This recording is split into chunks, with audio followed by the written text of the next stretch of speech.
தமிழ்நாடு முதலமைச்சர் அவர்கள் 17 குத்துவிளக்கு ஏற்றி தொடங்கி வைத்திருக்கிறோம். சட்டமான ஆட்சி இளைஞர்கள் இளம் பெண்கள் கனவு கண்ட எதிர்கால தலைமுறைக்கான ஆட்சி. குழந்தைகள் முதல் பெரியவர்கள் வரை அனைவரும் விரும்பிய எல்லோருக்குமான எழில் ஆட்சி. தமிழ்நாட்டை வெற்றி பாதையில் வழி நடத்தி கொண்டிருக்கும் ஆற்றல் மிக்க தலைவர் நம் மாண்புமிகு தமிழ்நாடு முதலமைச்சர் அவர்களை 17வது சட்டப்பேரவையின் சட்டமன்ற உறுப்பினர்களுக்கான பயிற்சி நிகழ்வு தொடக்க விழாவிற்கு உங்களுடைய பலத்த கரவொலிக்கு மத்தியில் வருக வருக என விழா மேடைக்கு அன்புடன் வரவேற்கின்றோம். சிங்க பெண்களால் பெண்களின் பாதுகாப்பை உறுதி செய்த கடமை வீரர், தமிழ்நாட்டை தலைநிமிர வைத்துக் கொண்டிருக்கும் தலைவர், தொட்ட துறைகள் அத்தனையிலும் முத்திரை பதித்து வரும் முதல்வர், மாண்புமிகு தமிழ்நாடு முதலமைச்சர் அவர்களை விழா மேடைக்கு வருக வருக என பணிவன்புடன் வரவேற்கின்றோம்.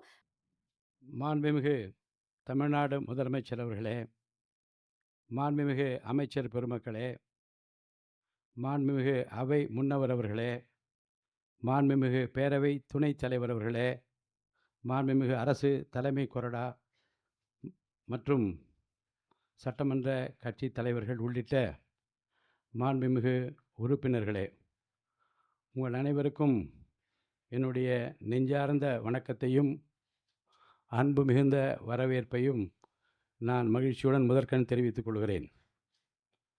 தற்போது அமைக்கப்பட்டுள்ள 17வது சட்டமன்ற பேரவைக்கு புதிதாக 146 சட்டமன்ற உறுப்பினர்கள் தேர்ந்தெடுக்கப்பட்டுள்ளனர். மிக முக்கியமாக எக்காலத்திலும் இல்லாத அளவிற்கு இப்பேரவையில் இளைஞர்கள் அதிகமாக இடம்பெற்றுள்ளீர்கள். எதிர்காலம் எப்படி இருக்க வேண்டும் என்பதை இறைவன் அருளால் தீர்மானித்து அதை நிறைவேற்றி காட்டுகிற இடத்தில் இருக்கிற மாண்புமிகு முதல்வர் அவர்களால் மட்டும்தான் இது சாத்தியமானது. பேரவையில் நடந்து கொள்ளும் முறை, நடவடிக்கைகளில் எப்படி பங்கு கொள்வது, எதை பேசுவது, எதை பேசக்கூடாது, என்ன பேசினால் அவையிலும் பாராட்டப்படுவீர்கள், வெளியிலும் பாராட்டப்படுவீர்கள் என்பதையும், எதை பேசினால் மக்கள் உங்களை எந்த கோணத்திலே பார்ப்பார்கள் என்பதையும் முறையான பயிற்சியின் மூலமாக காலை 10:30 மணிக்கு தொடங்கி மாலை 5:30 மணி வரை அந்த பயிற்சி உங்களுக்கெல்லாம் அளிக்கப்பட இருக்கிறது. இதன் அவசியத்தை உணர்ந்து இந்த புத்தாக்க பயிற்சிக்கு அனுமதி அளித்துள்ள மாண்புமிகு முதலமைச்சர் அவர்களுக்கு என்னுடைய நன்றிகளை நான் முதற்கண் தெரிவித்துக் கொள்கிறேன்.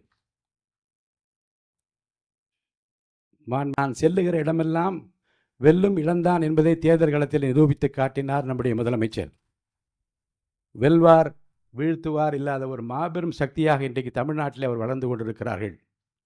வியப்பால் விழிகளை உயர்த்தி இந்திய திருநாடே இவரா இவரா இப்படி என்று போற்றி பாராட்டுகிற சூழ்நிலை எல்லாம் இன்றைக்கு தமிழ்நாட்டிலே உருவாகி கொண்டிருக்கிறது. நான் திண்ணமாக சொல்லுவேன், இந்த மாடல் அரசு விஜய் மாடல் அரசு, இந்த மாடல் அரசு முதலமைச்சர் விஜய் மாடல் அரசு என்று நான் சொல்லுவேன். காரணம், தமிழ்நாட்டை எதிர்காலத்தில் அமைதி பூங்காவாக வைத்து கொள்ள வேண்டும் என்பதிலும் தமிழ்நாட்டு மக்கள் ஜாதி மத இன மொழிக்கு அப்பாற்பட்டு எல்லோரையும் அரவணைக்கிற கரங்கள் எங்கே என்று தேடினோமே, அந்த அன்பு கரங்கள், அரவணைக்கும் கரங்கள், கண்ணீரை துடைக்கும் கரங்கள் எங்களுடைய அருமை அண்ணா விஜயின் கரத்தில் இருக்கிறது என்று நாட்டு மக்கள் அத்தனை பேரும் குடும்பத்திலே ஒருவராக உங்களை பார்த்ததன் விளைவுதான் இந்த மாபெரும் வெற்றியின் அடையாளம் என்று நான் கருதுகின்றேன். எதிர்காலம் பத்திரமாக இருக்கிறது, உங்கள் கரத்திலே இருக்கிறது. மக்களுக்கு நம்பிக்கை பிறந்திருக்கிறது. ஏனென்றால் என்ன ஆகுமோ எப்படி நடக்குமோ என்று கதிகிடை கிடந்த அந்த மக்களுக்கு ஒரு புன்னகையாலே மாற்றத்தை ஏற்படுத்த முடியும் என்பதை நிரூபித்து காட்டியிருக்கிற மாபெரும் தலைவர் நீங்கள். தமிழக அரசியல் வரலாற்றில் ஒரு மாபெரும் வெற்றியை பெற்றது மட்டுமல்ல, வெற்றியை சட்டமன்றத்திலே நிரூபித்து காட்டுவதன் மூலமாக நாட்டு மக்களுக்கு உணர்த்தினீர்கள். நான் பேசாமல் ஒரு அமைதி புரட்சியை செய்வேன், அந்த புரட்சி மக்களுக்கு ஏற்றத்தையும் மாற்றத்தையும் தரும் என்று நிரூபித்து காட்டினீர்கள்.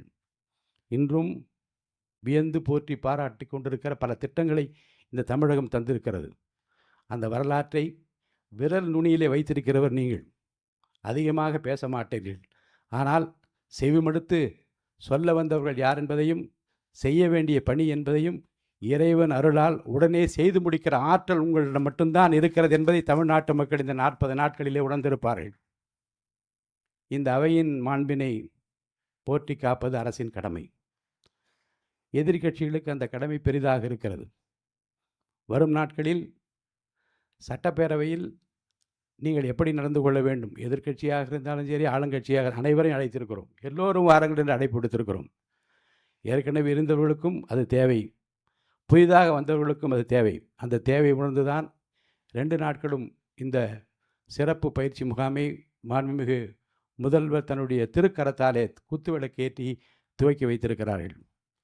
என்னுடைய நினைவுகளெல்லாம் 80ஆம் ஆண்டு சட்டமன்ற பேரவைக்குள் நுழைந்தபோது கன்னி பேச்சிலே யாரும் குறுக்கிட மாட்டார்கள்.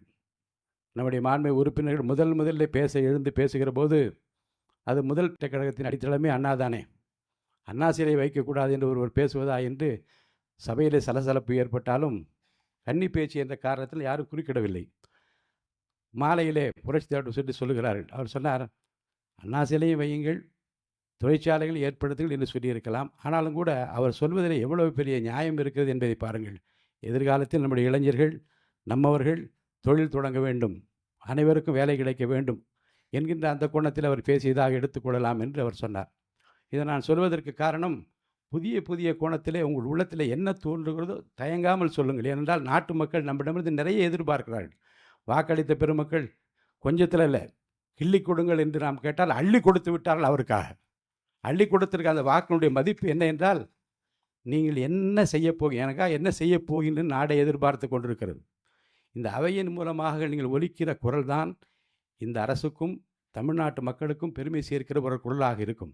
அந்த வகையில் தயங்காமல் சொல்லுங்கள், எதை எப்படி சொல்ல வேண்டும், எதை சொல்ல வேண்டும், எதை சொல்லக்கூடாது என்று பயிற்றுவிப்பதற்காக பல வல்லுநர்கள் இங்கே வந்திருக்கிறார்கள். அடுத்தடுத்து அவை முன்னவரும் மற்றவர்களெல்லாம் பேச இருக்கின்றார்கள். இன்னொரு குறிப்பை நான் சொல்லுவது பொருத்தம் என்று கருதுகின்றேன். சட்டப்பேரவையில் சபாநாயகர் ஆசனத்தில் போய் உட்கார்ந்து ஆர்ப்பாட்டம் செய்தவர்களும் இருக்கிறார்கள். சபையை நடத்த விடாமல் பல்வேறு காலகட்டங்களிலே சிரமம் கொடுத்தவர்களும் சிக்கலை ஏற்படுத்தியவர்களும் இருக்கின்றார்கள். அந்த வரலாற்றையெல்லாம் நீங்கள் நூலகத்தில் சென்று படிக்க வேண்டும் என்று கேட்டுக்கொள்கிறேன். பழைய வரலாற்றை நீங்கள் புரட்டி பார்க்க வேண்டும். நூலகங்களுக்கு செல்லுகிற பழக்கத்தை மாண்பு உறுப்பினர்கள் ஏற்படுத்தி கொள்ள வேண்டும். ஏனென்றால் முன்னாலே அண்ணா என்ன பேசினார், பெருந்தலைவர் காமராஜர் என்ன பேசினார், பெருந்தலைவர் கக்கன் என்ன பேசினார், கம்யூனிஸ்ட் தலைவர்கள் என்ன பேசினார்கள் என்ற அந்த குறிப்பையெல்லாம் நூலகத்தில் சென்று நீங்கள் படிக்க வேண்டும். அப்படி படிப்பதன் மூலமாக கண்ணியமாக, கௌரவமாக நாட்டு மக்கள் விரும்புகிற உரையை நீங்கள் தயார் செய்து கொள்ள முடியும். சட்டமன்றத்தில் நடக்கிற சில நிகழ்வுகள் வெளியிலே மக்கள் பார்க்கின்றார்கள் என்பது மட்டுமல்ல, ஆட்சி மாற்றத்திற்கு கூட அது வழிவகுத்து விடும் என்பது 2 உதாரணத்தை சொல்லி நான் முடித்துவிட விரும்புகின்றேன்.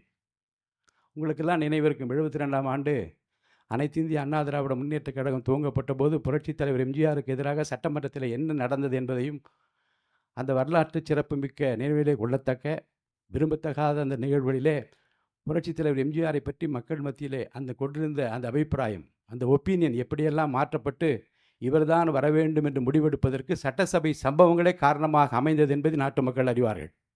அதே போன்றுதான் 89ஆம் ஆண்டு பட்ஜெட் உரையை படிப்பதற்காக முத்தமிழறிஞர் கலைஞர்கள் எழுந்தபோது புரட்சித் தலைவர் அம்மா அவர்களுக்கும் இடையே நடந்த சர்ச்சைக்குரிய பேச்சுகளும், அவை குறிப்பில் நீக்கப்பட்டதும், சர்ச்சைக்குரிய பேச்சுக்கு பிறகு அவர்கள் தாக்கப்பட்டதாக வந்த செய்திகளும், இருவரும் தாக்கப்பட்டதாக வந்த செய்திகளும் அவை குறிப்பில் இன்னமும் நீங்காமல் இருக்கிறது. அந்த நிகழ்வுக்கு பிறகு தமிழ்நாட்டு அரசியலில் என்ன நடந்தது என்பதை உன்னித்து பாருங்கள்.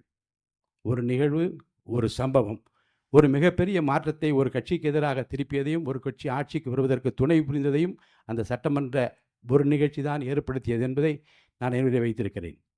அதே போன்று தான் பின்னாளிலே பல எதிர்க்கட்சிகள் தாங்கள் ஆற்ற வேண்டிய பணிகளை விடுத்துவிட்டு வேறு கோணங்களிலே தங்கள் திசை திருப்பி கொண்ட காரணத்தினாலே அந்த கட்சிகளுக்கு பொதுமக்கள் மத்தியில் ஏற்பட்ட இழப்புகளுக்கும் கூட இந்த சட்டமன்ற பேரவையுடைய நடவடிக்கைகள் காரணமாக இருந்தது என்பதையும் நான் அறிந்திருக்கிறேன்.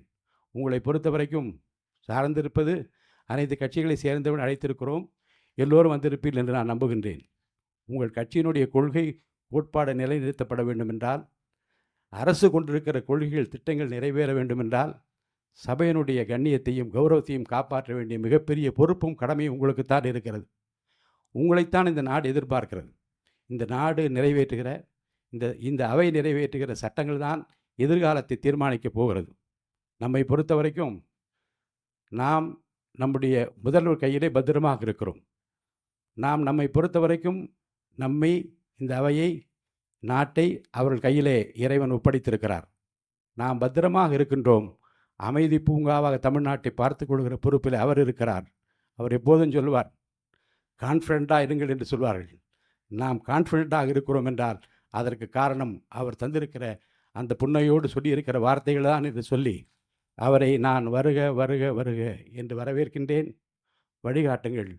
உங்கள் வழி இந்த அவை நடப்பதற்கு, நாட்டு மக்களுக்கு நல்லது செய்வதற்கு இந்த அவை உறுப்பில் அத்தனை பேரும் காத்திருக்கிறோம் என்று சொல்லி அவரை வரவேற்று மாண்புமிகு அமைச்சர் பெருமக்களையும், முன்னவரையும், துணைத் தலைவரையும், கொறடாவையும் மற்றும் அனைத்து மாண்புமிகு உறுப்பினரையும் வருக வருக என்று சிறந்தாழ்த்தி வரவேற்று அமைகின்றேன். நன்றி, வணக்கம். மிக்க நன்றி ஐயா. இன்றைக்கு 17வது சட்டமன்ற பேரவையின் சட்டமன்ற உறுப்பினர்களுக்கான பயிற்சியை குத்துவிளக்கு ஏற்றி தொடங்கி வைத்து சிறப்பித்த மாண்புமிகு தமிழ்நாடு முதலமைச்சர் அவர்களுக்கு மீண்டும் ஒரு முறை மனமார்ந்த நன்றிகளை தெரிவித்துக் கொள்கின்றோம். தற்போது மாண்புமிகு தமிழ்நாடு முதலமைச்சர் அவர்கள் மேடையிலிருந்து புறப்பட்டு செல்கிறார்கள். இந்த பயிற்சி தொடர்ந்து நடைபெற இருக்கின்றது. மாண்புமிகு சட்டமன்ற உறுப்பினர்கள் அனைவரும் தங்களுடைய இருக்கைகளில் அமருமாறு அன்போடு கேட்டுக்கொள்கின்றோம்.